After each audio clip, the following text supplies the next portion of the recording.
Comment ça va? Comment allez-vous? Nous commençons avec l'information. Ce volcan Chevluch, là-bas dans la péninsule du Kamtchatka, en Russie, serait en forte activité. Cette fois encore, mais dans une situation qui fait aussi que les cendres font passer l'alerte aviation au rouge dans toute la région. Cela s'est produit aujourd'hui, en juin, et aurait été filmé par Feroz Ferozwala. Cela a été partagé sur les réseaux sociaux. Un autre angle également, ici nous voyons aussi le même volcan. Une caméra de sécurité qui parvient à capturer l'image de la dispersion des cendres dans l'atmosphère et dans le ciel de la région proche en Russie. Impressionnant, vraiment, ce moment. Et donc restons attentifs à cette situation qui, en même temps d'ailleurs, le Popocatépetl a montré de l'activité, selon ce que montrent les webcams du Mexique. Une fonction s'est activée, une fumerole, n'est-ce pas? Une fumerole importante au Popocatépetl qui génère de la vapeur d'eau, des gaz et une lueur occasionnelle. Ceci selon ce que rapporte la même page des webcams du Mexique et aussi du Senapred ici dans le pays. Passons aussi à un autre sujet. Regardez, ce sont des inondations qui, je vous dirais que ça me surprend, mais en réalité non. Parce qu'on en avait déjà parlé ici, il allait y avoir des situations très difficiles. Cela se passe vers El Salvador, vers le centre de l'Amérique. Et nous vous avions expliqué comment allaient se dérouler les prochains jours, et en fait, regardez, nous l'avions déjà vu. Ici, tout ce qui est en jaune et en rouge, surtout en orange et en rouge. Ce sont des zones qui vont potentiellement avoir des pluies et des inondations d'ici au 16 de ce mois de juin. Les 15 premiers jours, il y a eu énormément de pluie. Nous avons déjà vu ce qui s'est passé à Mexico et dans d'autres régions comme au Costa Rica, où il y a eu une série d'inondations. À certains endroits très spécifiques, il ne s'agit pas d'ouragans, mais il y a vraiment beaucoup de pluie, alors restez attentifs. Nous continuons ici à rapporter et à commenter ce qui se passe concernant le climat extrême et, en général, l'actualité internationale. Un grand merci à la communauté qui nous accompagne. Regardez, voilà la situation, plus tard nous ferons un résumé. Mais regardez, observez qu'au nord de l'Amérique et jusqu'au Canada, on prévoit beaucoup de pluie. Dans les prochains 15 jours, nous avons déjà vu à peu près la zone. Nous resterons attentifs. Mais la situation au Salvador continue d'être difficile, et c'est pareil dans d'autres régions d'Amérique centrale. S'il vous plaît, laissez-nous vos commentaires pour nous dire comment ça va chez vous, et salutations à toute la communauté qui nous regarde en Californie, au Texas, à Mexico, évidemment à Monterrey. Passons à d'autres sujets. Regardez, c'est une image très forte, très impressionnante. C'est une image qui attire l'attention, au large des côtes de l'Iran. Ce sont des Corans, n'est-ce pas ? Des exemplaires du Coran qui ont été jetés à la mer. Là, il y a une personne qui est contrariée, évidemment parce qu'on jette ses livres et à cause du fait qu'on les jette. Eh bien, regardez, il s'agit d'une protestation qui a eu lieu dans différentes parties de la côte iranienne, et selon ce qu'ils affirment, également sur la mer Caspienne. Ils affirment que c'est une protestation à cause de la colère qui existe, contre le régime des ayatollahs et contre l'extrémisme auquel ils mènent le pays. Évidemment, c'est un énorme mécontentement et regardez, cela s'est produit à Firouzou, d'après ce que l'on sait. C'est une manière forte car nous savons combien c'est important pour la question religieuse. Mais là, quand tu n'as plus d'autre option, quand tu ne peux même plus protester, eh bien évidemment, c'est vraiment grave. Regardez, d'après ce qui a été dit, cela se serait passé. Face à ces côtes, ici de ce côté, c'est dans cette zone que cette manifestation a eu lieu. Attention à ce qui se passe dans cette région du monde. Passons aussi à d'autres sujets, à une autre image importante. Regardez cette image. C'est une image de la Station spatiale internationale qui d'ailleurs est actuellement en situation d'urgence à cause d'une fissure dans la zone russe, dans la partie russe de la station spatiale qui est en train d'être réparée. Mais vous vous souvenez que nous avons des tempêtes solaires, et une partie de ces tempêtes commence à arriver, créant une vue spectaculaire. Il dit qu'il se passe beaucoup de choses à la station spatiale, mais nous allons bien, sommes en sécurité et pensons que cela va continuer. C'est spectaculaire, c'est une aurore australe qui a été observée après 4 tempêtes solaires qui s'étaient un an combinées et qui devaient en arriver sur Terre, et c'est déjà le cas au moins en ce moment. C'est ainsi avec cette image. Elle est spectaculaire et montre ce que vivent les astronautes là-bas. Il s'agit de 4 astronautes de la station spatiale qui attendent de voir comment ils vont résoudre cette situation de fissure. Une autre image, une image également impressionnante que nous voyons ici. C'est un accident qui s'est produit là-bas en Équateur, où 35 bateaux ont pris feu. Cela parce que des personnes utilisaient ces outils pour souder du métal, comment ça s'appelle? De la soudure, des soudures. Et cela a pris feu et malheureusement, en Équateur, dans cette zone, les embarcations sont regroupées et donc 35 d'entre elles ont pris feu à cause de ces travaux de soudure. Écoutons une partie de ce que dit le chef des pompiers, le chef du corps des pompiers de Manta, Julio Roca, qui dit ce qui suit. Ils étaient en train de faire des travaux de soudure sur l'une de ces embarcations. Et il y a quelque chose de très particulier dans notre secteur de la pêche. Les embarcations se regroupent pour pouvoir s'amarrer et ainsi rester cachées. Si l'une prend feu, la suivante brûle aussi. Ces embarcations en fibres et bois sont bien plus inflammables que les grands bateaux à coque métallique. Donc, ces facteurs influencent beaucoup. Les conditions de vent, la charge de carburant, ce témoignage qu'ils ont donné. Eh bien, une partie du commentaire que fait le chef des pompiers, eh bien, évidemment, c'est une affaire énorme. Aussi, eh bien, cette image, voyons si nous pouvons écouter un peu cette partie-là en Espagne. Écoutons-la.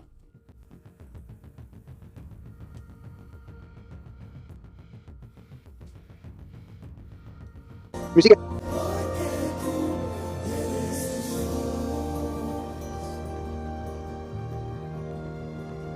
Eh bien, ça fait partie du cœur de 500 000 jeunes qui se seraient réunis, cela donc avec cette idée. Eh bien, pour voir le pape, non. Le pape Léon XIV a visité l'Espagne et, à ce moment-là, ce mouvement a eu lieu. C'est donc une congrégation massive, énorme, un demi-million de personnes. Musique, oui. Beaucoup de monde dans un petit espace et donc il était là en gros pour faire la promotion de l'idée d'avoir des familles, n'est-ce pas? Ce sujet qui est très à la mode ces derniers temps. Pas seulement du pape, mais aussi de nombreux politiciens qui demandent d'augmenter la population dans tous les pays car il y a déjà un important déclin. Tu es d'accord? Je t'ai montré tout à l'heure un graphique sur comment, même dans des pays comme en Afrique, enfin sur des continents comme l'Afrique, on commence aussi à observer ce même phénomène. Musique,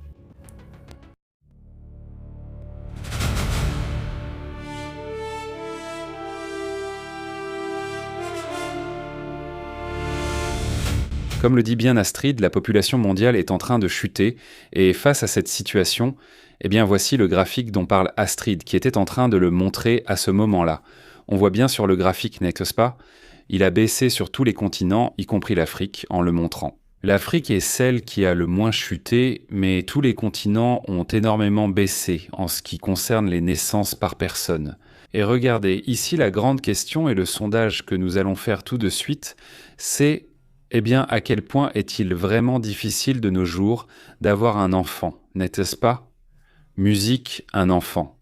Et regardez, il y a ici différentes théories. L'autre jour, enfin, il y a quelques instants, j'ai montré la vidéo à César, je ne sais pas s'il l'a déjà vue, mais il s'agit d'une personne qu'on interviewe et qui donnait un avis que j'ai trouvé intéressant. Il disait « Les gens disent toujours que c'est très difficile d'élever un enfant en ce moment, à notre époque. » Et musique, eh bien, honnêtement, il dit que ça dépend de combien tu es égoïste, dit-il. Enfin, dans le sens où il dit « Si tu y consacres du temps et si tu peux être là, évidemment, c'est pas difficile. Au contraire, c'est facile. Parce que d'abord, tu en profites, et deuxièmement, parce que vraiment, eh bien, musique, tu es là, musique. » Si estás ahí, vas a escuchar y vas a estar... Musique, tu partages et tu travailles et tu avances ensemble. Mais bon, si tu fais partie de ceux qui pensent « Non, il faut faire ce que je pense et comme je veux et je ne sais pas quoi », eh bien c'est vraiment compliqué, non? C'est-à-dire, oui, enfin la vérité c'est que, bon, quand tu le verras, tu vas vraiment regretter cette tête parce que non, pas du tout. Oui, bien sûr. C'est-à-dire, bon, mais au final, ce n'est pas comme dire « Quelle difficulté il y a pour une personne, non ?» Eh bien non. Non. Non, eh bien non. Ce n'est pas une question d'économie, non. C'est-à-dire, le sujet là, il dit, enfin au moins selon lui, non.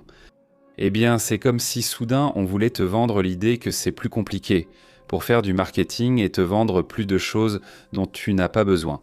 Il dit, mais bien sûr, si tu écoutes ce que tout le monde te dit, tu dois avoir ceci, ceci, ceci, ceci, ceci. Est-ce que tu en as vraiment besoin ou est-ce que tu as vraiment besoin de la poussette, je ne sais pas laquelle, de je ne sais quoi, de la couche, je ne sais pas laquelle, je ne sais pas. Si tu écoutes le marketing, tu penses continuellement que c'est impossible. Mais en réalité, c'est bien plus simple que ce qu'on te fait croire. On croit souvent qu'avoir un enfant nécessite une certaine école ou d'autres critères. Donc il y a beaucoup de marketing qu'on te vend et il y en a tellement que le poids, la charge des familles devient compliqué, non? Mais tu te dis non? Enfin, on exagère beaucoup sur cette partie-là, non? Et je dis en partie, il a raison. Maintenant, passons à d'autres sujets intéressants.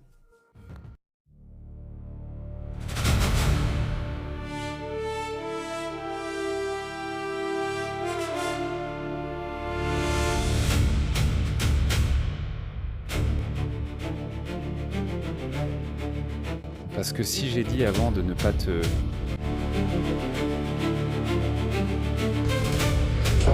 Bon, eh bien, une autre des images qui attire dans l'attention aujourd'hui, c'est une image qui montre plus ou moins les terreurs de la guerre, non? Surtout quand on attaque les zones civiles, c'est vraiment hallucinant et terrifiant de voir ce genre de choses, et ça s'est produit dans 2 régions aussi dévastées, dans 2 régions du monde qui sont Gaza et évidemment l'Ukraine, non? La plus grande exportation de la Russie, affirme-t-il, n'est plus le pétrole, mais bien la destruction.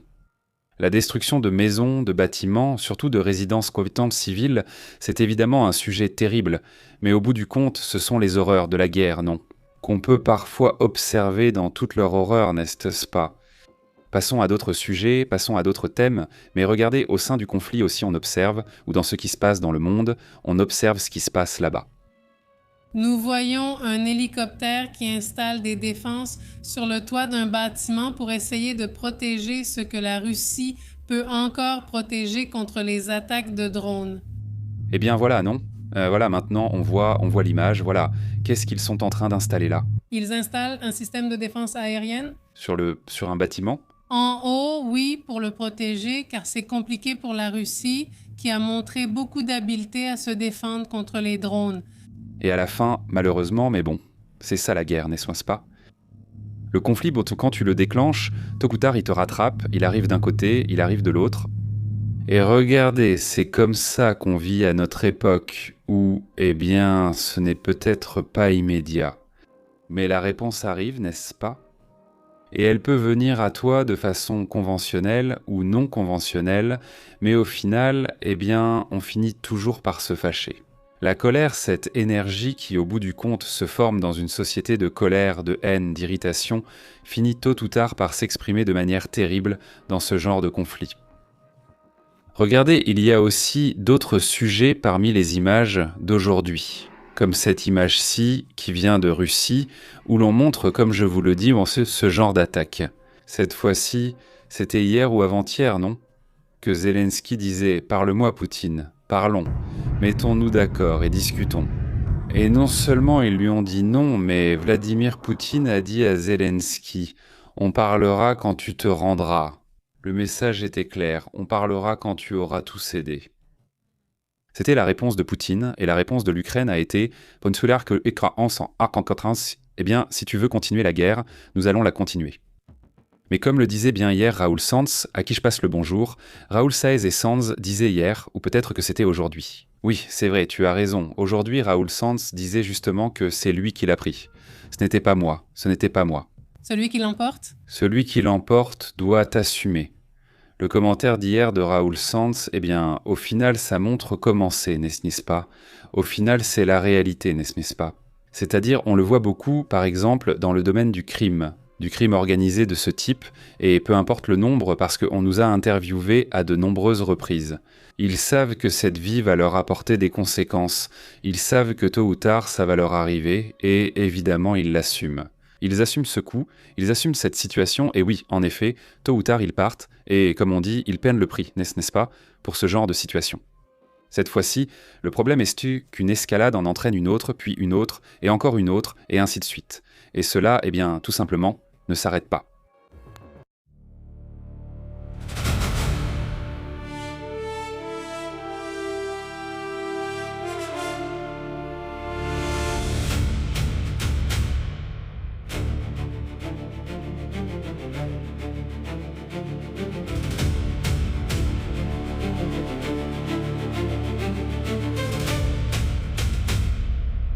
Écoutez, il y a plusieurs sujets importants, mais regardez, allons-y. La guerre continue entre l'Iran, les États-Unis et les pays du Golfe. Il y a en ce moment un avertissement. D'ailleurs, nous allons afficher la publication parce que cela a été publié par Zcom aujourd'hui à 18h53. Regardons l'image, voyons si c'est possible de la voir directement ici à l'écran. C'est la publication directe, elle vient bien de Zcom, non ? Où il est écrit ce qui suit. Tôt aujourd'hui, les forces. Les forces américaines au Moyen-Orient ont tiré, dit-on, sur 2 drones kamikazes iraniens qui menacèrent le trafic maritime international dans le détroit d'Ormuz.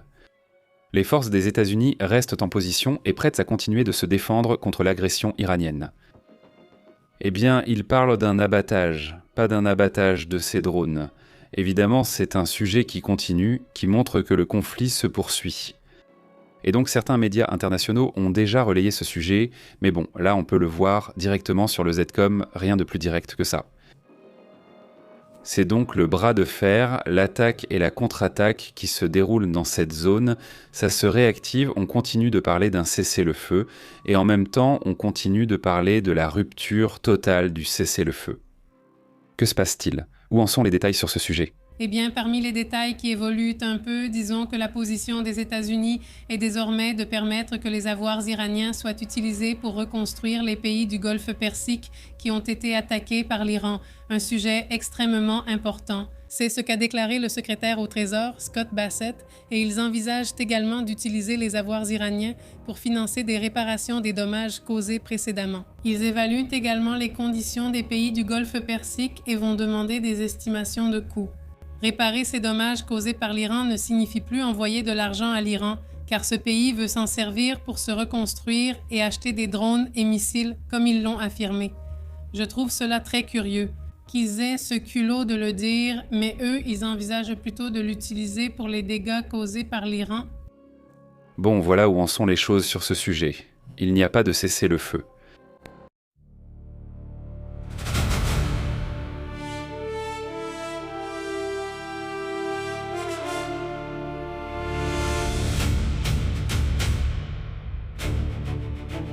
Eh bien, par ailleurs, on partage des images montrant comment le volcan Etna a été actif ces derniers mois, ces dernières années. Il a eu une activité impressionnante et, selon les scientifiques, ils assurent que des éruptions violentes pourraient se produire. Cela si certains facteurs se produisent. De quoi parlons-nous ? Qu'est-ce que les scientifiques révèlent maintenant que le Popocatépetl et le Kamtchatka sont très actifs ? Eh bien, le Likankabur ou Lika ou le Ki. Là-bas en Indonésie. Au Canada, le Merapi a aussi été actif ces dernières semaines, ainsi que ceux de Russie que tu viens de mentionner. Et bon, une étude menée par des scientifiques de l'Université de Cornell, publiée dans Geochemistry, Geophysics et Geosystems, a analysé en détail 2 éruptions historiques de l'Etna. Elle a également bénéficié de la participation de spécialistes de l'Université de Columbia et de l'Université d'Hawaï. Et ils ont utilisé une technique appelée recherche sur les cristaux et les bulles microscopiques qui sont conservés à l'intérieur des roches volcaniques et qui, en gros, te donnent un aperçu de l'histoire des volcans. Et ces outils lui ont permis de reconstituer avec précision la façon dont le magma monte et change à l'intérieur du volcan avant chaque explosion. Cette étude révèle que l'Etna a eu des épisodes explosifs, surtout sans avoir besoin de magma, ce qui est surprenant, mais plutôt à cause des gaz volcaniques. Ce sujet attire beaucoup l'attention, bien sûr, éruption. L'éruption a eu lieu là-bas en 122 avant Jésus-Christ et aurait généré, selon les dires, un nuage de cendres assez dense qui a assombri le ciel pendant des jours et recouvert une grande partie de la Sicile. Les scientifiques estiment que ce phénomène résulte d'un processus habituel pour ce type de volcan. En général, les magmas basaltiques provoquent des éruptions moins explosives, mais dans ce cas, le magma est remonté d'environ 22 km de profondeur et est resté retenu pendant au moins 3 semaines dans une zone très proche de la surface, entre 2 et 5 km.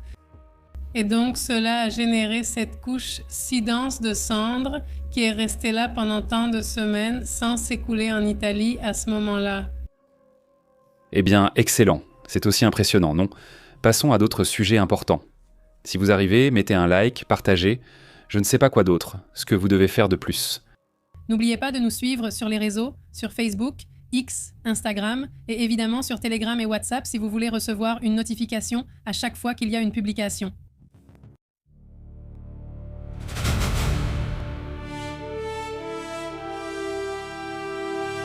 Écoutez, il se passe quelque chose d'étrange entre l'Iran et le Pakistan. On le voyait déjà venir, on en a déjà parlé à plusieurs reprises où cette situation se manifeste. Le ministère de l'Intérieur du Pakistan s'est rendu en Iran pour transmettre un message important au guide suprême Mojtaba Ahmadinejad, ou Mojtaba Khamenei, pour voir s'il est en vie ou pour voir comment il va. Mais il dit « Je remercie le Pakistan, pays ami et frère, pour son rôle actif dans la médiation pour la réduction des tensions entre l'Iran et les États-Unis. Merci. » En dehors de la visite du ministre de l'Intérieur pakistanais, celle-ci serait consacrée à des questions diplomatiques et bilatérales, selon ce qui est rapporté. Mais on aborde également des sujets importants comme la sécurité aux frontières, la lutte contre le crime organisé qu'ils rencontrent à la frontière et la lutte contre le terrorisme. C'est-à-dire qu'ils se mettent d'accord en tant que pays voisins, ou du moins proches. Oui, ils ont leurs propres enjeux et au final, ce sont des pays. Tu dis qu'ils ont une frontière assez étendue et que sur cette frontière, ils ont vraiment un gros problème, n'est-ce pas? Qu'ils ont ces problèmes. Ici, c'est le Pakistan, ici, c'est l'Iran, et toute cette partie sud a donc une frontière, où il y a des groupes indépendantistes qui veulent prendre cette zone, et cela s'ajoute à ce qui se passe en Afghanistan. Il y a ici des petits groupes qui veulent revendiquer des zones pour eux, ou simplement des groupes terroristes de différents pays, de différentes tendances. Beaucoup de ce qui est rapporté avec Abbas Araghachi ou avec ce ministre de l'Intérieur, ce sont des sujets dont je me méfie. Ce ne sont pas seulement des choses qui concernent leurs frontières, mais aussi des choses qui ont à voir avec la guerre actuelle. Il faut rappeler que des soupçons existent sur des avions iraniens cachés au Pakistan, ce qui suggère que la collaboration du Pakistan pourrait dépasser ce que l'on pense. Il faut rappeler que le Pakistan joue un jeu assez étrange dans lequel les Iraniens et les Pakistanais souffrent du même mal, avec aussi des différences, n'est-ce pas? Mais le même mal en matière de crise. Ils vivent une crise climatique très dure dans cette région. Ils vivent aussi une crise économique terrible et ils subissent un effondrement presque total de certaines parties. Regardez, ils disent ou prétendent avoir une soi-disant démocratie, mais cette démocratie n'existe pas. C'est-à-dire que la démocratie, c'est ce que décide la junte militaire. Voilà la démocratie. On organise des votes, mais ce sont les militaires qui prennent les décisions, rien de plus. Vous vous souvenez de ce personnage? Comment s'appelle-t-il? Cette chaîne, Imra Messa, ancien athlète du rugby ou Rubico, pas du... Comment s'appelle ce sport? Oui. L'ancien athlète et ancien président du Pakistan aurait, qui serait sorti pour dénoncer que les soldats, que les militaires font cela, que je ne sais pas quoi, et il avait raison, c'est-à-dire, il avait raison. Ce qu'il a fait, c'est contredire quelques généraux. Oui, alors quand il les contredit, il dit « Ne vous inquiétez pas », il lui raccroche au nez, et quelques jours plus tard, il sortait déjà des preuves qui pourraient peut-être être réelles, n'est-ce pas? Mais ils ont sorti des preuves qui sont apparues, magiquement tout à coup, de corruption, et qu'il restait 200 millions et il ne le laisse pas, disons, continuer au pouvoir. Jusqu'à présent, il n'y a pas eu un seul Premier ministre Il n'y a pas eu un seul Premier ministre depuis longtemps, je ne sais pas si depuis des décennies, quelque chose comme ça, qui ait tenu tout le mandat au pouvoir. Ils le changent toujours, les militaires le changent toujours quand leur niveau d'ego monte ou peu importe, quand ils ne veulent plus obéir aux ordres, les militaires le retirent. Des politiciens? C'est-à-dire les soldats, Ils enlèvent aux politiciens? Ils enlèvent aux politiciens qui, eux, laissent la démocratie exister, non? Et peu importe qui arrive au pouvoir, tant qu'ils ne s'opposent pas, disons, aux militaires. Tant qu'ils ne croient pas en leur propre pouvoir? Exactement. Quand soudain ils ont des affaires, ils ont des entreprises, les militaires contrôlent tout. Oui, alors quand quelqu'un sort un peu du cadre, là ils disent « attention ». En plus de cela, il y a une série de grands groupes subversifs. Pourquoi ? Parce qu'ils sont en colère à cause de cela, tu te souviens? Et moi je trouvais ça tellement étrange, mais bon, je ne comprenais pas encore très bien pourquoi cela se passait, il y a environ 2 ou 3 ans, quand il y a eu l'attaque de défense contre, c'est-à-dire le peuple défendant Cannes. Je me demandais si c'était vraiment le cas. Je me rappelle que les rapports mentionnaient que des groupes de la population avaient incendié une base militaire et attaqué une autre. Selon ma théorie, c'est énorme, parce qu'ils attaquent la base, parce que les gens savent déjà. Les gens savent déjà qui détient réellement le pouvoir, et qui sont ceux qui permettent ou non qu'un politicien continue. Donc ce qui se passe au Pakistan est incroyable. C'est pour ça que l'autre jour, on voyait le maréchal, comme ils l'appellent. On voyait le maréchal rendre visite aux Iraniens. Tu te souviens d'une visite ? Eh bien, c'était essentiellement une visite présidentielle. Il faut se rappeler que ce maréchal est aussi allé aux États-Unis pour parler avec Trump, qui d'ailleurs ne suit pas toujours les règles internationales. Un maréchal, c'est-à-dire un chef militaire, ne peut jamais voyager seul dans un autre pays parce qu'on soupçonne que cela pourrait aussi servir à conclure des accords en secret. Oui, donc ce n'est pas possible. Il doit être accompagné d'un homme politique, pas d'un militaire. C'est-à-dire que le chef militaire ne peut pas aller dans d'autres pays, et quand cela arrive, c'est simplement parce que cette personne a trop de pouvoir, et que lui, oui, il se permet ce luxe. Donald Trump est très ami avec lui et répète souvent que c'est son maréchal préféré, montrant qu'il en est fan. Il aime tout ce qui est autoritaire. Et tout ce qui est autoritaire, qui a beaucoup de pouvoir et beaucoup d'argent. Et c'est ce que le maréchal a. Donc, ce sont ses mouvements. C'est pour ça que je dis qu'il y a quelque chose de bizarre. Je ne le dis pas pour rien parce qu'il se passe vraiment quelque chose d'étrange.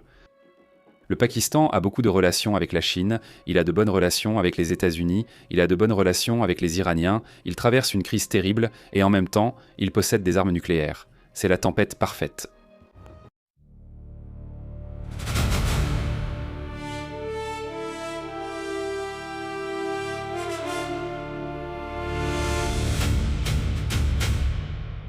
Eh bien, les images de Kim Jong-un et de sa fille continuent de surprendre, tandis qu'un message de Kim Yo-jong apparaît.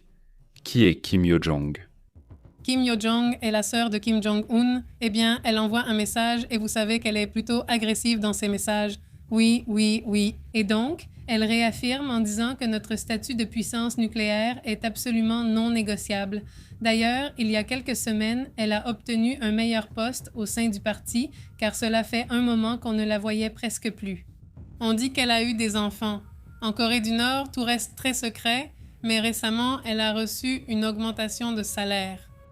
Non, enfin, pour son salaire, non, mais pour son poste, sûrement aussi pour son salaire, mais sûrement. Et donc, elle est déjà sortie pour faire ses commentaires qui ont toujours été très agressifs et elle n'a jamais eu de message vraiment diplomatique. Jamais conciliant, jamais conciliant. Oui, oui, toujours. Et il faut rappeler que du 8 au 9 de ce mois, oui, déjà, lundi, non?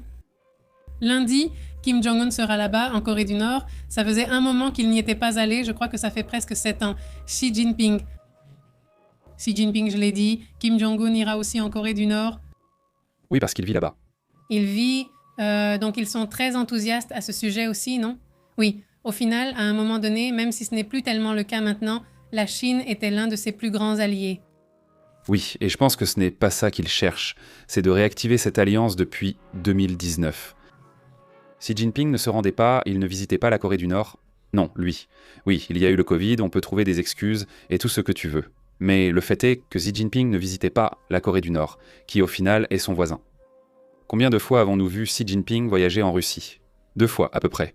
Mais bon, au moins, il y est allé. Mais là-bas, il n'y est pas allé, n'est-ce pas? En Russie, oui. Non, la Russie est venue à lui. Non, la Russie est allée vers lui et lui vers la Russie. Je ne me souviens pas, je n'ai pas vu. Oui. Oui, ce sont des choses que tu ignores. Ici, on discute, Jinping, de ne pas aller en Russie et d'ordinateur, comme si j'étais épuisé. Et donc, parmi ces visites, eh bien qu'il visite la Corée du Nord, surtout en ce moment, ça ne me paraît pas très intéressant. Surtout qu'il a trop de problèmes en ce moment avec le Japon, les Philippines, Taïwan. Aujourd'hui, on signalait à nouveau des avions autour de Taïwan. Ce sujet continue donc de s'intensifier et, comme cela fait des années qu'on voit petit à petit de plus en plus de militaires se diriger vers Taïwan depuis cette région, eh bien parfois là-bas, cela passe presque inaperçu. Maintenant, c'est comme si cela n'arrivait plus, parce que ça se perd dans l'enchevêtrement d'informations sur ce sujet précis. Alors tu te dis, mais bon, qu'il fasse en quelques tours ou non, au final ça revient au même. Eh bien oui, exactement. Je pense que c'est la stratégie. D'abord se montrer de plus en plus, jusqu'à ce que cela devienne tellement courant que se montrer ne signifie plus absolument rien. Mais les Japonais, les Philippins, les Taïwanais savent que ce n'est pas comme ça. Ils savent que l'alerte, elle est au maximum dans la zone que les Japonais renforcent déjà depuis un moment. Les petites îles qu'ils ont autour ont été renforcées militairement. ce qui énerve beaucoup les Chinois, mais eux disent que tant qu'ils continuent à voir des mouvements, ils doivent agir en conséquence. Exactement. Dites-moi, qu'est-ce que... Exactement.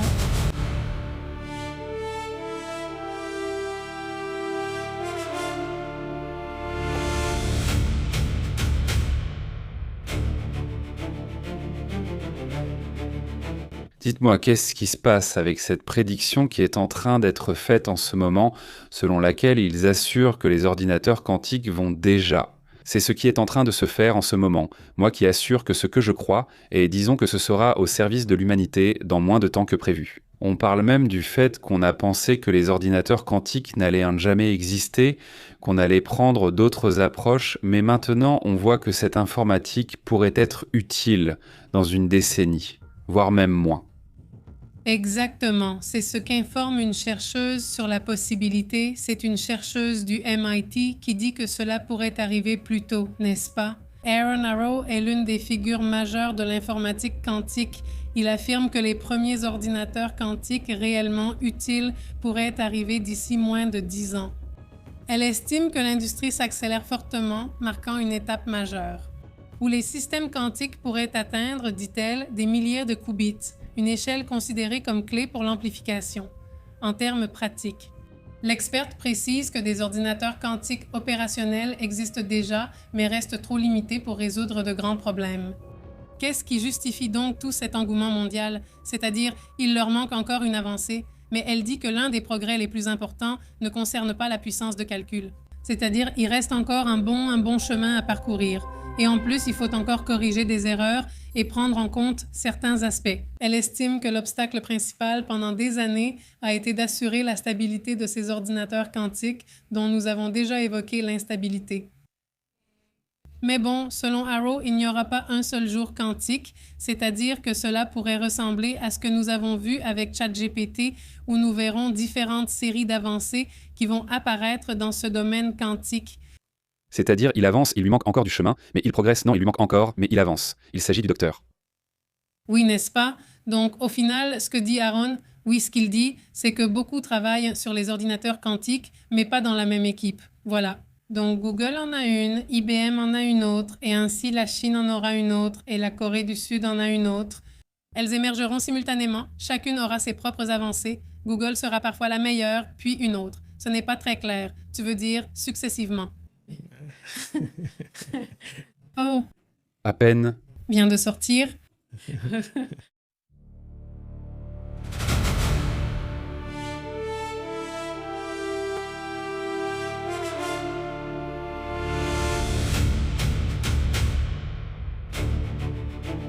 Et on a ici comment ça s'appelle?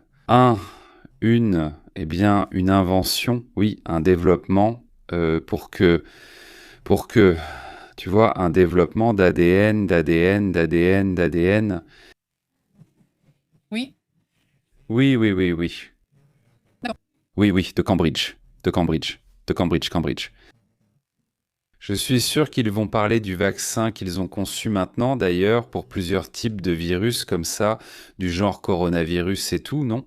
Mais pour beaucoup, ils l'ont développé essentiellement uniquement avec de l'informatique. C'est-à-dire un ordinateur ou une série d'ordinateurs a conçu un type de vaccin et évidemment avec Cambridge derrière tout ça. Non, et Dieu, ce vaccin s'appelle Synvax. Ils l'ont déjà testé sur 39 volontaires humains en bonne santé au Royaume-Uni et les résultats ont été surprenants. Exactement. Le but de ce vaccin, en plus, c'est super intéressant parce que ce n'est pas une seule maladie, c'est toute une sous-famille de ce qu'est le SARS-CoV dans la famille. Ce sera contre le SARS-CoV, contre le SARS original et même contre le coronavirus des chauves-souris. Eh bien, nous avons déjà parlé du danger que représentent ces coronavirus que portent les chauves-souris, et celui-ci pourrait aussi anticiper n'importe quelle mutation. Et nous aurions déjà, les images n'apparaissent pas. Où cela s'observe-t-il? Précise John Heaney, chercheur principal du projet, qui souhaite passer d'un modèle réactif à un modèle de préparation pour l'avenir. Au lieu d'attendre la maladie, t'as déjà le vaccin, bon, ce sujet. On en parlait déjà bien avant la pandémie et ici, nous en sommes venus à discuter de ce sujet. Les chercheurs cherchaient un financement, il leur manquait 5 millions Une chose ridicule comparée à tant d'autres dépenses des gouvernements et ils ne l'ont pas obtenue. L'idée était de créer un vaccin contre tous les coronavirus. Cela n'a pas été fait, l'objectif n'a pas été atteint et puis, 1 an ou 2 plus tard, eh bien, le Covid est arrivé. Maintenant, ce qui est intéressant ici, pour moi en tout cas, c'est le plus intéressant, c'est que des traitements sont développés de plus en plus rapidement, déjà uniquement sur la base de simulations informatiques. Et c'est ça qui accélère tout, et qui fait que les traitements sont d'une précision bien supérieure. Aujourd'hui, nous parlions d'un développement, j'espère que vous verrez la vidéo, qui semble de la science-fiction mais qui ne l'est pas, des Japonais, n'est-ce pas? Ce qu'ils cherchent, c'est qu'une protéine qui apparaît dans les cellules, qui est la protéine, disent-ils, qui apparaît essentiellement. Quand la cellule vieillit, quand ils enlèvent la protéine, la cellule rajeunit. Et au-delà de l'idée comme « Oh, tout le monde va soudainement redevenir jeune et on va vivre 250 ans », ce que je veux dire, tu vois? C'est-à-dire, ça semble très intéressant, mais au-delà de cette partie qui est très spectaculaire, déjà dans un point de vue plus réaliste, plus proche, ce qu'ils disent, c'est « Ah, nous allons pouvoir ». Par exemple, tu sais qu'il y a une détérioration du cœur. Eh bien, avec ça, on va, disons, éliminer cette détérioration. Il y a une détérioration des os, par exemple. Ils en parlent, n'est-ce pas? De l'ostéoporose, non. Avec ça, avec cette découverte, on pourrait éviter ou même permettre aux os de recommencer à réagir comme s'ils étaient des os, disons, sains et jeunes, et tout ce que tu veux. Alors, ils vont avancer étape par étape. On parle même, eh bien, de sujets neurologiques, par exemple, pour éviter la maladie d'Alzheimer ou des choses de ce genre. Donc, c'est un développement qui est assez pratique, mais grâce aux simulations informatiques et tout ça, eh bien, ça ne permet pas vraiment au monde d'avancer un peu plus vite sur ce sujet, n'est-ce pas? Et dans cette accélération, ils publient aussi maintenant cette situation, n'est-ce pas? Cette fois-ci à Cambridge, l'autre fois à Osaka, au Japon, mais bon, ce sont des développements très intéressants. À la fin, exactement. Ce vaccin serait un vaccin universel contre les SARS-CoV-2 qui est toute la famille, une sous-famille du coronavirus. Eh bien...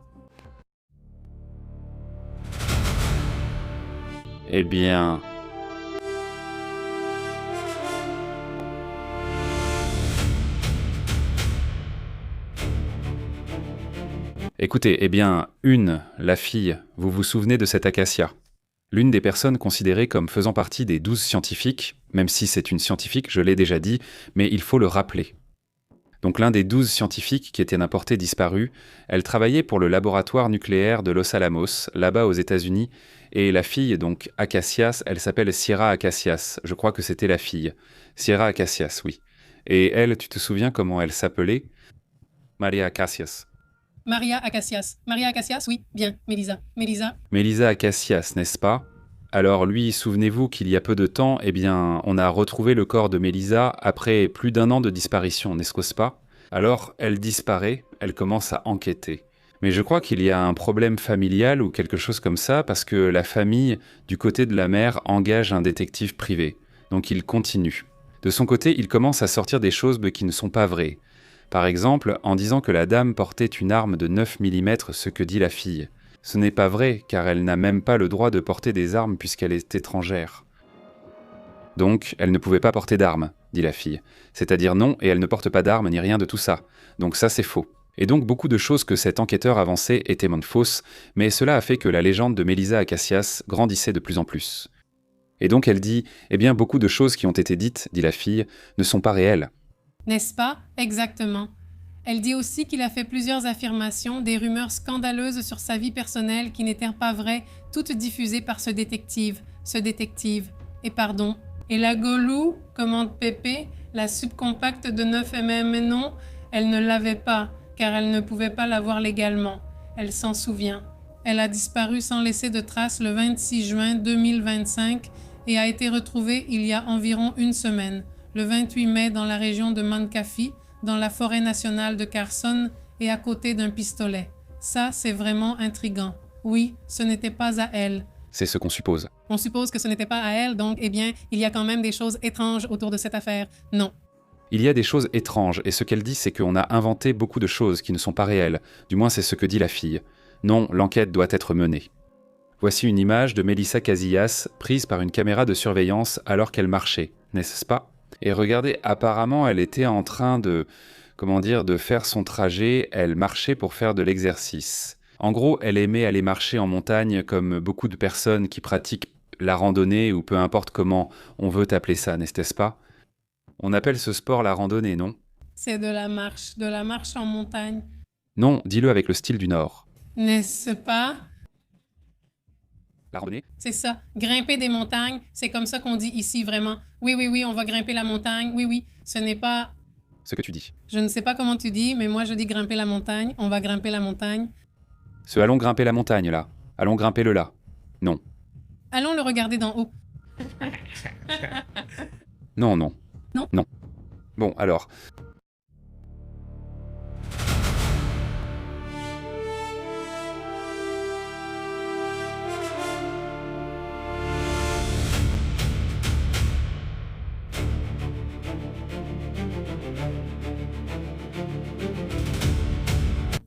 Eh bien, l'équipe d'Iran a déjà obtenu le visa pour tous les joueurs, mais pour tout le monde, c'est une question non. Pas toute l'équipe, mais tous les joueurs, oui.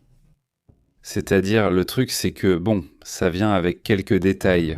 Eh bien, une chose... L'équipe d'Iran, ils leur ont donné le visa, mais ils leur ont imposé une règle. Une règle, en gros, ils leur ont donné un visa spécial qui leur permet seulement d'entrer et de sortir des États-Unis le même jour. C'est-à-dire, s'ils jouent vendredi, le même vendredi, dès que le match se termine, ils doivent revenir ici, au Mexique. Eh bien, il faut rappeler que la base sera ici à Tijuana, au Mexique, et l'ambassadeur d'Iran au Mexique s'appelle Abolfaz. Bazadid a communiqué que, eh bien, aussi bien les footballeurs que le staff technique ont reçu cette instruction. Qu'ils ne peuvent traverser la frontière que lorsqu'il y a des rencontres et revenir Au Mexique. immédiatement après. C'est-à-dire, ils ne peuvent pas non plus traverser juste pour dire « Oh, je vais faire des courses, je suis juste à côté, aller faire du shopping ». Non, rien du tout. Ils ne peuvent absolument rien faire d'autre que d'aller jouer et revenir. Tu ne trouves pas ça trop? C'est vraiment exagéré. Oui. C'est vraiment exagéré, mais je comprends aussi qu'il y a des personnes dans l'équipe, pas les joueurs, mais au sein de l'équipe, qui sont ou qui ont des liens avec le corps de la Fédération révolutionnaire. Et ça, c'est vraiment très douteux, non? Oui, parce qu'au final, ce sont des gens qui ont une formation militaire, donc là, ils ne sont plus vraiment des civils. Et cette partie-là, ça inquiète. Donc dans ce cas-là, c'est-à-dire, il faudrait avoir un accompagnateur au final, ou quelque chose comme ça, quelqu'un qui surveille tes faits et gestes, au final. Surtout parce qu'il ne faut pas oublier, ce sont des pays en guerre, ce sont des pays qui sont en guerre. Je veux dire, même si c'est pour le sport ou quoi que ce soit, ça reste quand même... C'est étrange tout ça. En fait, ni l'administration ni la direction n'ont eu d'autorisation. Il me semble que celui qui a des liens avec la garde révolutionnaire est quelqu'un de la direction et, eh bien, ils ne leur ont pas donné le visa. Ouais. Et qu'est-ce qu'ils ont dit d'autre? Et donc, évidemment, l'ambassade d'Iran a dénoncé cela auprès de la FIFA en disant qu'il n'y a pas d'équité dans la compétition parce que c'est vraiment épuisant de devoir faire ça. Oui, c'est une réalité, mais bon, à cause du conflit, de la situation, je pense qu'il n'y a pas d'autre façon de gérer cela, à part qu'ils retirent ces personnes gênantes pour les États-Unis de l'équipe. C'est ça, non? Je veux dire qu'ils le veuillent vraiment. Et si tu le dis, eh bien là aussi, je veux dire, est-ce que c'est vraiment juste? Je ne sais pas, cela dépend de l'importance de ces personnes pour le match. Si c'est le propriétaire, non, même s'ils y vont, ils ne gagnent ni ne perdent. Salut. C'est ça, si c'est un cadre... Oui, enfin, si c'est un joueur, oui, s'il est important, on ne peut pas retirer un joueur, mais si c'est un dirigeant, quelqu'un, un administrateur, qu'ils partent, qu'ils n'y aillent pas, et comme ça, ils évitent les problèmes. Oui. Exactement. Bon, voilà l'affaire, non? Ils sont là-dedans, dans ces controverses. Passons à d'autres sujets importants.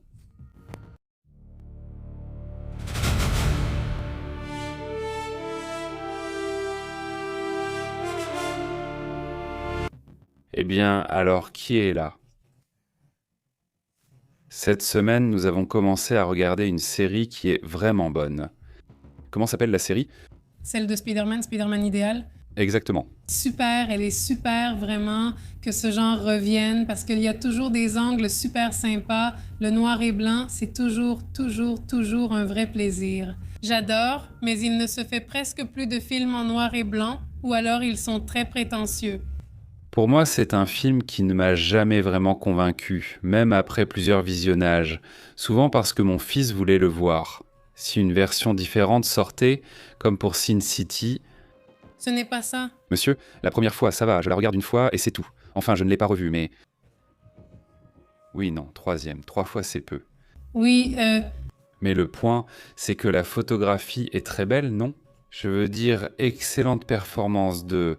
Comment elle s'appelle? La chinoise, la fille. non, non, Non, non, rien, très bien. qu'on ne voit pas que c'est évident, je sais que. Je veux voir ce que tu conseilles. Je ne me souviens pas, on vient de me le dire, c'est tellement insignifiant que j'ai oublié son nom. Non, non. C'est pertinent ce que tu dis, elle nage très bien, c'est une très bonne nageuse, mais bon, le point c'est que... Eh bien non, sinon, la vérité c'est que c'est vraiment sans intérêt. Bon, non, je ne suis pas très fan de ce film, mais cette série m'a plu et elle me plaît aussi. Eh bien, qui est Spider-Man? Oui, c'est ce Nicolas Cage qui, eh bien, a un peu disparu de l'industrie, oui. Et lui, l'autre jour, en fait, il a remercié les mêmes. Il dit que beaucoup de gens me connaissent grâce aux mêmes. Ce n'est pas ça, ça, ça. Sans les mêmes, personne ne saurait qui je suis. Exactement, C'est vrai, celui de Où es-tu? exactement. Qui est super célèbre. Ce même est génial. Eh bien, ça l'a gardé dans l'actualité, non? Non, ça ne m'est jamais arrivé, enfin si, on a fait de même sur moi dans ma vie, je crois, mais j'imagine que tu dois t'en moquer, non? Je veux dire que les gens fassent d'eux des mèmes sur toi, beaucoup de gens s'en offensent, non? Moi je ne dis rien. Les gens qui n'ont pas la capacité d'en rire, non? Sans l'avoir vécu. Mais oui, exactement, c'est ça. Je sens que c'est quelque chose qu'on te rappelle au final. Et lui, on s'est beaucoup souvenu de lui, soi-disant, parce qu'il était un mauvais acteur, n'est-ce pas? Et on se moque toujours de lui. Bon, on dit qu'il est un mauvais acteur, tu diras ce que tu veux, mais il a quand même gagné l'Oscar, et en plus, quand tu regardes ses films, la vérité c'est qu'il a un style de jeu. Oui, peut-être très similaire, c'est vrai, mais très divertissant, c'est-à-dire, c'est divertissant de le voir, vraiment. Et il y arrive. Très bien, dans ce film de Spider-Man, dans cette série de Spider-Man, il réussit, de mon point de vue, il réussit très bien à divertir avec un style de Spider-Man. Rien à voir avec les autres, qui sont super actifs, super rapides. Celui-ci avance à un rythme très différent, il va à son propre rythme, et ça donne même un aspect plus réaliste à Hal. Je veux dire, il se fait frapper très souvent, tu vois, et il se fait frapper durement, vraiment durement. Donc ce n'est pas ce Spider-Man super ultra, super méga fort, même s'il a bien sûr des pouvoirs, mais... Mais au départ, c'est déjà un Spider-Man expérimenté. Et expérimenté, oui. Bien sûr, expérimenté, enfin oui, jeune. Ils ne l'ont pas mis là juste pour son apparence jeune, on voit bien qu'il est expérimenté et que c'est dissimulé. Nicolas Cage est déjà bien marqué, il a beaucoup vécu, marqué par la vie. Oui. Ce genre de personnage, ceux qui aiment le cinéma noir comme on l'appelle, ou le film noir. Non, celui-ci, eh bien, c'est ce cinéma qui d'ailleurs était un peu mal vu à l'époque. Parce que c'était un peu le cinéma d'espions, de détectives et tout ça. Mais ensuite, certaines personnalités ou réalisateurs très talentueux ont commencé à faire ce genre de cinéma. Et ça a pris de l'importance, comme ça s'est passé aussi avec les films westerns. C'était juste des petits films sans importance jusqu'à l'arrivée de Sergio Leone. Et ces cinéastes sont arrivés avec une vision très différente. Et ils ont sorti de grands films westerns. Et ils ont dit « le cinéma western peut aussi être de l'art. » Et il en va de même pour ces films noirs. Elles sont nombreuses, ce sont des chefs-d'œuvre très réussis. C'est leur objectif. Et puis il y a celui qu'ils appellent le cinéma néo, new, quelque chose comme le nouveau, non, qui est Memento. On voit tous les films qui sont comme le nouveau cinéma policier et de ce genre de choses, thrillers, durs, lourds, forts, qui ont ces caractéristiques typiques où le personnage n'est pas très propre, c'est-à-dire ce n'est pas un super-héros irréprochable. Dans le sens où, eh bien, parfois ils se comportent mal, mais parfois ils ont aussi leur côté sombre. Mais ils essaient, eh bien, de sauver une certaine situation, n'est-ce pas? C'est-à-dire, ils essaient, après toute cette obscurité qu'ils ont en eux. Chez ce personnage, il y a aussi un peu de lumière, n'est-ce pas? Très souvent à cause des tragédies qu'ils ont vécues, très souvent parce que c'est comme ça que sont les personnages, quelle qu'en soit la raison. Mais cette partie, c'est très intéressante et c'est bien qu'on retrouve une sorte de mélange entre l'ancien et le nouveau. Et c'est très intéressant. Moi, j'aime bien, on ne l'a pas encore terminé, on essaie de le savourer petit à petit parce que c'est vraiment très bon. Oui, c'est vraiment très bon, dit le papa de Navarro. Un jour comme aujourd'hui, en 1984, l'ingénieur informatique russe Alexei Pajitnov crée le Tetris, l'un des jeux les plus célèbres de l'histoire. Et puisque t'en parles, regardez le film Tetris. Il est vraiment bien, franchement, il est très très amusant. De comment, eh bien, la lutte pour vendre le produit à Nintendo, le film est vraiment amusant. Ouais, Celle de Tetris, oui, regardez-la, regardez-la. Et vous savez qui est la loi? C'est un personnage qui apparaît, qui est l'un de ceux qui se battent pour garder le Tetris, disons, le beau-père de Jeffrey Epstein, qui est aussi l'un de ceux qui voulaient garder Tetris. Tu te souviens du personnage? Oui. Elle est vraiment géniale, honnêtement, regardez-la, le film. Elle est très bonne, dit Patrick Monsalve. Bonne info, il ne parle pas encore du Papa Navarro. Salutations à Panterita, il veut aller voir Musclor pour voir comment c'est. Salutations à Panterita. Qu'en dis-tu, Panterita? Donne-nous ton avis, s'il te plaît. Je suis curieux, vraiment, parce que, eh bien, dans mon enfance, il y avait Musclor, les Cosmocats et tous ces films-là. Je me souviens que chez un ami, un très bon ami, eh bien, moi, disons, du petit groupe. Je crois que c'était, eh bien, l'ami qui avait les jouets les plus cools, tu vois? Ouais, c'est ça. Et donc, quand tu allais chez lui, c'était « Waouh, je vais pouvoir voir ou jouer avec lui ». Il avait le château? Il avait le château de Skeletor. Non mais, waouh, les gars, le château de Skeletor. Eh bien, en gros, tu ne le voyais qu'à la télé, parce qu'en plus, même pas dans la... Je me souviens que même dans le magasin, je le cherchais pour le voir dans le magasin de jouets, et non, il n'y était pas normalement.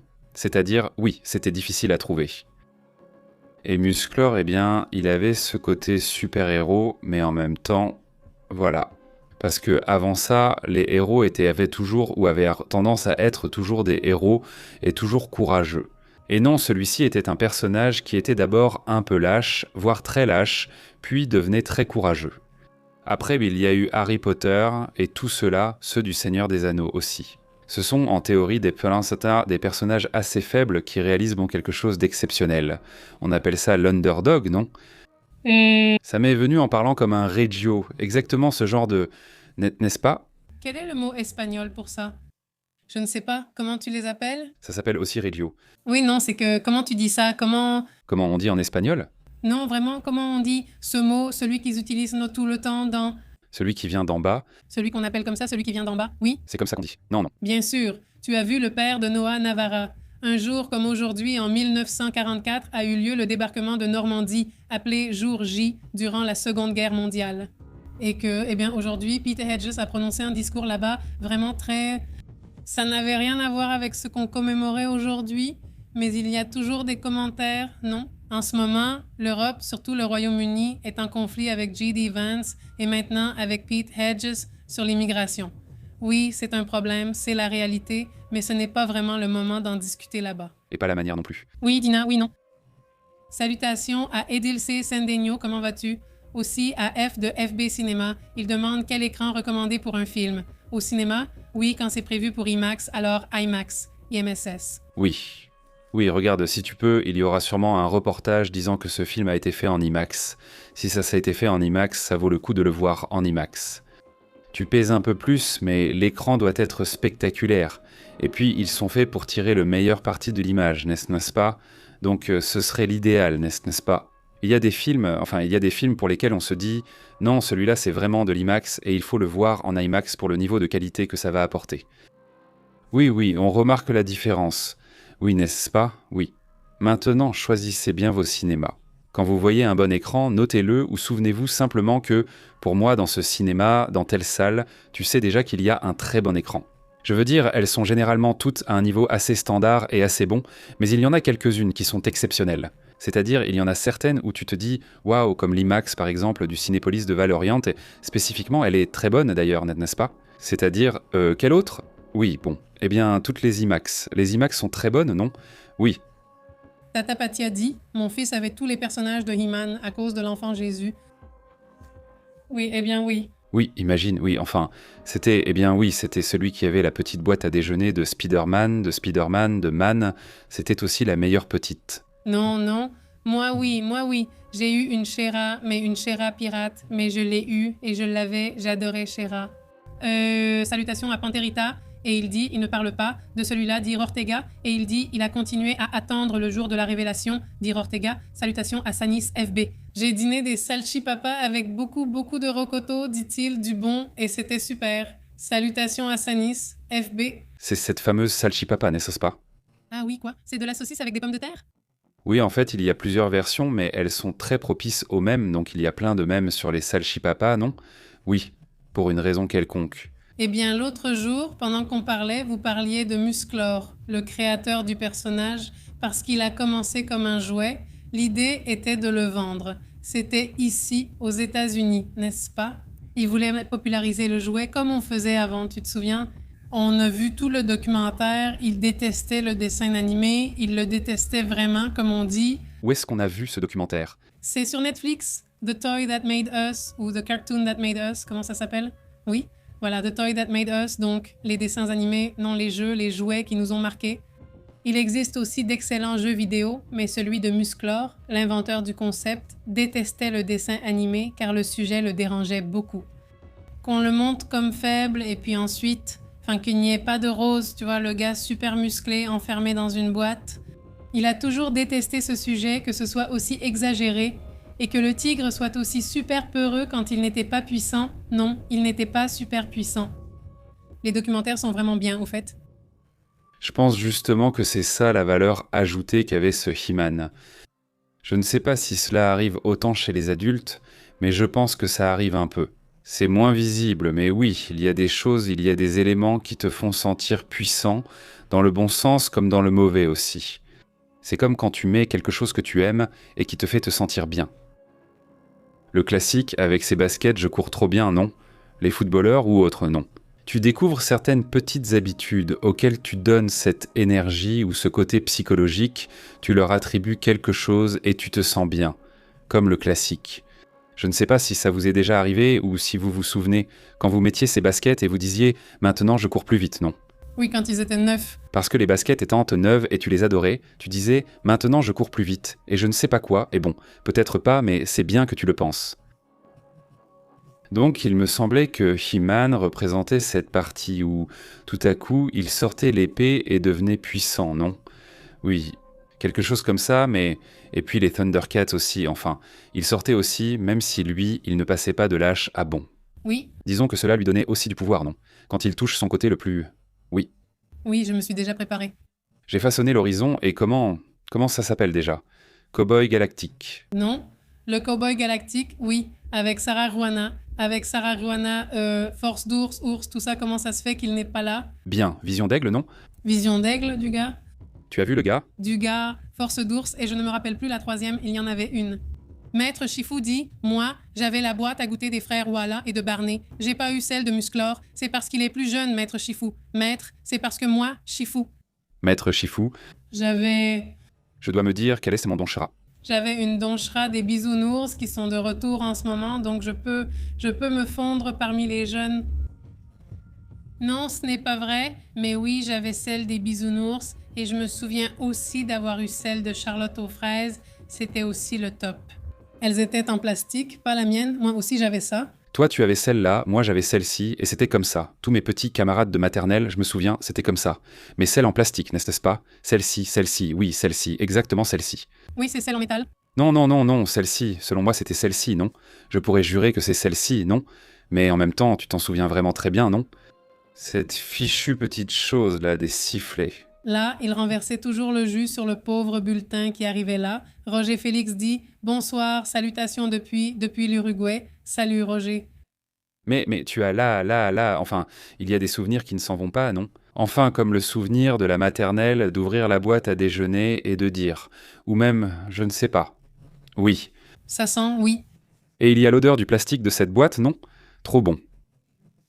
Eh bien, l'odeur du plastique, quand on couvrait les livres, les manuels et tout ça, c'était un vrai plaisir. Quand ils étaient neufs? Premier puis deuxième jour d'école, et c'était fini. On n'utilisait pas ce papier contact. Avant, on utilisait un papier, pas aussi. Celui d'aujourd'hui est très facile à mettre, mais ils en vendaient un. Je me souviens qu'une fois, ma mère a fait cette erreur de mettre ce plastique. Ils le vendaient chez Parisinas. Au maître, c'était un plastique qui, si 2 livres se collaient, c'était fini. Voyons, c'est comme ça. Alex, c'est toi. Parfois, j'en déchirais plusieurs. Tu restais là. Oui, comme un avion. C'était horrible. J'ai perdu des plastiques. Salutations à Rodrigo Valenzuela, et ça coûtait cher. Pépé.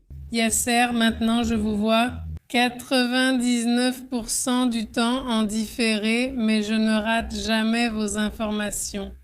Merci pour votre travail. Salutations de Paral, Chili. Salutations, oui. Merci beaucoup, Rodrigo. Salutations. Dites-moi, je ne sais pas si vous avez des nouvelles, et comment ça se passe à Paral? C'est bien au sud, non? Ou c'est où précisément? Ah, au Chili. Ah, mais quelle partie du sud? Ce n'est pas précisé.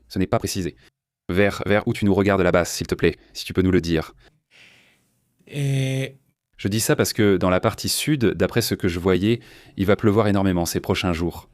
je ne sais pas si tu peux nous confirmer ça, mais en fait, je veux dire, ici sur la carte, on le voit, non?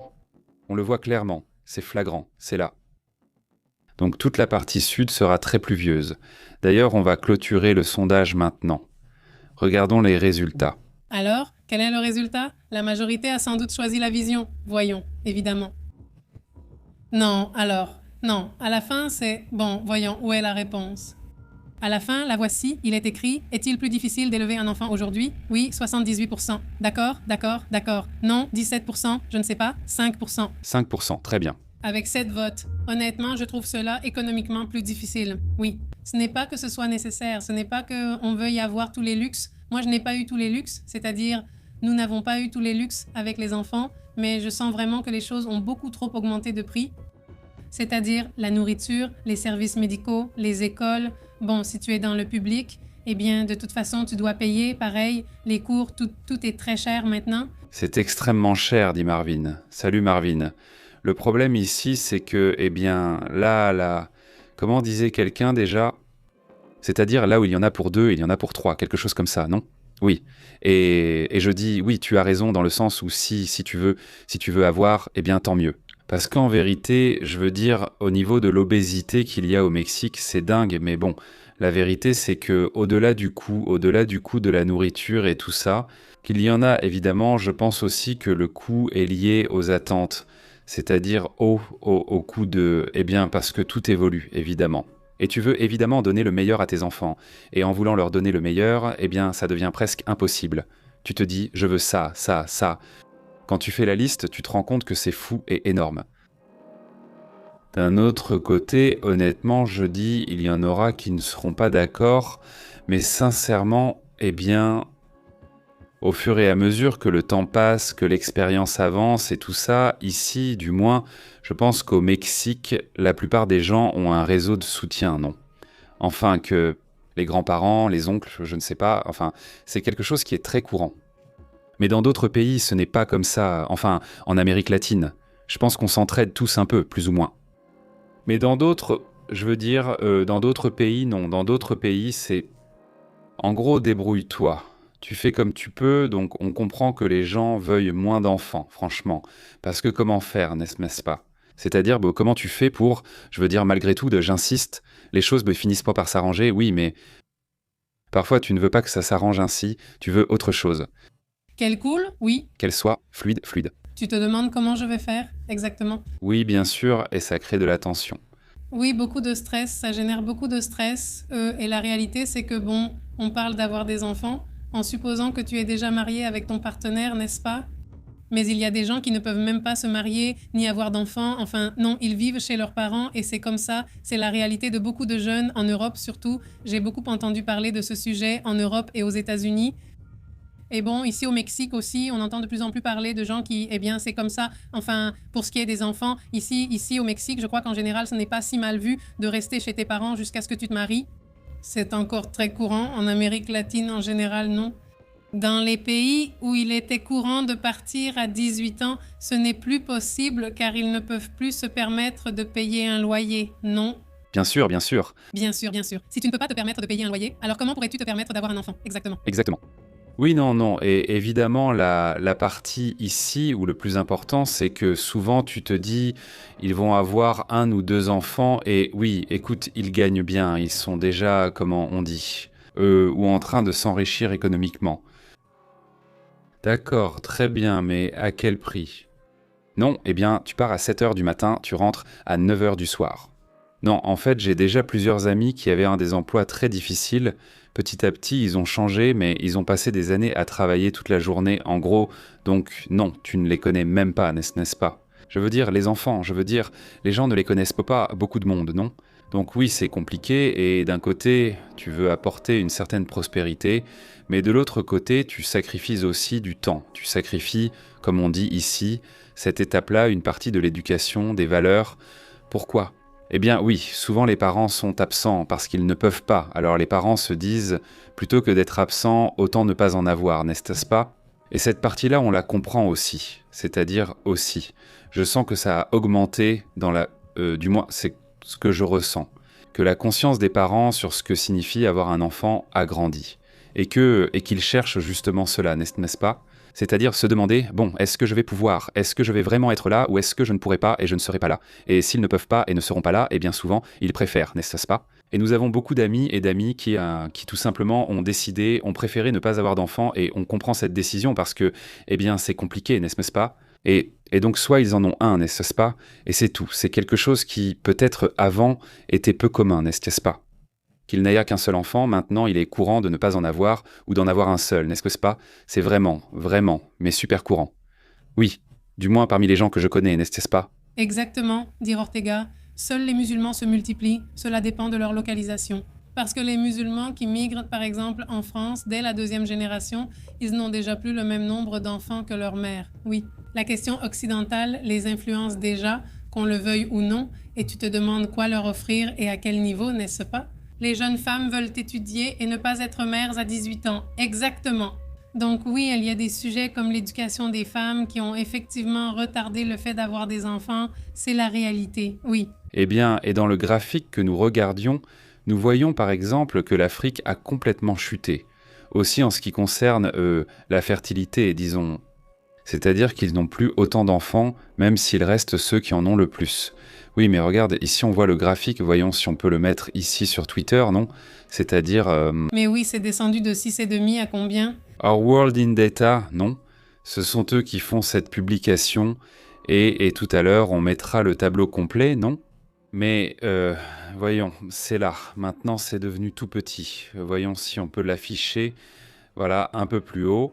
Voilà. Là, c'est-à-dire, là, bon, donc ici, voilà, là c'est bien, ok.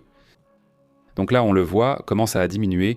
Celui de l'Afrique reste encore très élevé en comparaison. Oui, mais c'est passé de 6,5 à presque 4. Exactement. Donc, par femme. Par femme, je veux dire, même ainsi, c'est assez. Non? Oui, bon, celui de, comment ils disent, de remplacer la génération précédente, c'est-à-dire ces deux enfants par couple, ou 2, quelque chose. Alors, oui, ils remplissent ce qu'on appelle le renouvellement, non? Avec le mot que disent ceux qui s'occupent de ce sujet, mais bon, eux, ils le couvrent déjà 2 fois, non? En gros. Exactement, c'est-à-dire... Eh bien, voilà où en est la situation, non? Aussi sur ce sujet. Salutations, Verdad et Patrie, Marvan, Panterita, Fébéciné, tu dis que tu as décidé d'essayer le hamburger à l'ananas, Pépé, très bonne recommandation. Je suis content que ça t'ait plu. Tant mieux si ça t'a plu. Oui, c'est de l'ananas et du miel. Oh là là, c'est la meilleure. Oui, tu pêches très bien, Nacho. On va acheter une pizza, c'est très bon. Alors on achète? Oui, voyons si on prend à l'ananas. C'est que nous allons manger des hamburgers ce dimanche, et, eh bien... Encore une fois. Oui, mais avec de l'ananas, car il y en avait. J'ai oublié de revenir en arrière. Aussi, on disait que beaucoup réfléchissent avant de se mettre en couple et de se marier. Aussi, sur ce sujet, là, je blâme beaucoup certains réseaux sociaux parce que c'est vraiment fou. Les gens ont vraiment un mauvais baromètre. Tu vois, les filles pensent absolument qu'elles doivent sortir... Enfin, elles se mettent en tête qu'elles doivent sortir avec un gars qui a je ne sais quoi, qui réussit déjà super bien, alors elles ne se limitent pas. Aujourd'hui, j'ai vu une vidéo d'une fille, et ça arrive souvent. Une fille qui travaille chez McDonald's se plaignait qu'un gars l'avait invitée à sortir et lui avait dit « Je viens te chercher en voiture ». Et la voiture était vraiment moche, tu vois. Elle avait, je ne sais pas, 30 ans. Tu te dis, mec, ce n'est pas comme s'il sortait avec Miss Univers, tu vois. Oui, enfin, sois réaliste. Tu travailles chez McDonald's. Oui. Ne t'attends pas à un prince charmant, tu vois. Voilà. Oui, enfin, je ne sais pas. Peut-être qu'il a raison, tu vois. Certaines filles ne sont pas réalistes. Elles te regardent et te vendent dans l'idée qu'il faut être un top modèle, beau gosse et riche. En plus, ouais, tous riches et tout, tu vois, tu te dis, mec, en fait, le travail de couple, c'est de travailler ensemble. Oui, ce n'est pas juste qu'il soit millionnaire, sinon ce serait trop facile, non? Non, c'est ça le compliqué, tu vois. Les deux forment une équipe. Très peu ont cette chance, tu vois, je ne sais même pas. Je crois que même Ivan 4 ans doit bosser aussi. Oui, je crois, franchement. Je crois que oui. Et Cebola, énorme salutations. Cebola, Panterita, Morbin, Morvin, Ortega, à toute la communauté. Leonardo, comment tu vas? Pépé dit qu'il avait vu une statistique où il disait que les pays avec le niveau académique le plus élevé sont ceux qui ont le moins de naissances. Oui, parce qu'en étant plus conscients et en réfléchissant davantage, ils attendent pas plus longtemps. Oui, exactement. Salutations Leonardo, Islela, Elia, Raja, salutations. Comment tu vas? Et allons-y, à bientôt. Énorme salutations à tous, passez un excellent week-end, profitez-en, et puis bon, vous me raconterez quel film vous avez vu. Aujourd'hui, je crois que vous ne m'avez pas fait de recommandation, mais bon. Ah là là, il joue à ce jeu, Alfram de Fortnite, avec le skin de John Wick. C'est tout Alfram. Ah, ces derniers jours, je n'ai pas joué, bon, moi non plus. Ça fait un moment, non? Oui, ça fait un mois et demi que je n'ai pas joué, mais j'ai envie, alors on verra si je fais une partie tout à l'heure. Super, eh bien je vous embrasse, portez-vous bien, passez un excellent week-end, cette fois c'est bon, on se voit, à demain. Nous interrompons votre programme. Toile. Merci de syntoniser la vérité. C'est ça. Pépé, En direct, la vérité est intense, pure. L'insolite est réel. Puis ici nous l'analysons, perspective globale. Ne reste pas à l'écart, connecte-toi à la chaîne. Pépé en direct, contrôle du signal. Pépé et Astrid disent la vérité. Journalisme brut, ici on respecte. Active l'alerte, ne perds pas la trace. À la prochaine. Oui monsieur. Nous faisons l'appel. Abonne-toi. Pépé en direct à la maison. Paz pura, pura.